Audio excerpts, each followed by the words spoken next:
Hey guys, it's Scarlett at Build Across, and today I'm going to show you how I paint this Taco Llama using some Dixie Belle paint. First, I'm going to go in with the color Daisy, and I'm going to base coat the Taco. Then I'm going to go in with the color Putty, and I'm going to paint the Llama. After this, I'm going to go in with the color Limeade and paint the lettuce on the Taco.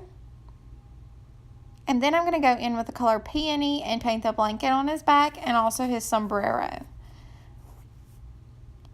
After this, I'm going to make sure everything is completely dry. I'm just going to give it a little bit of time. And then I'm going to go in with my Sharpie brushstroke marker, which is so easy for these paint by lines. It goes directly into the grooves because this is a paint by line cutout. All of the lines are already etched into the cutout for you.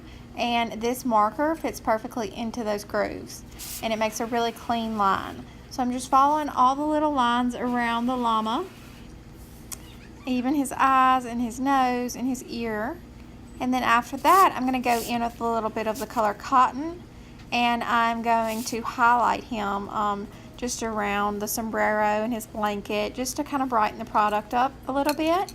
And after that, I will be done. I hope you guys enjoyed this tutorial. Make sure to let me know what you think, and have a great day.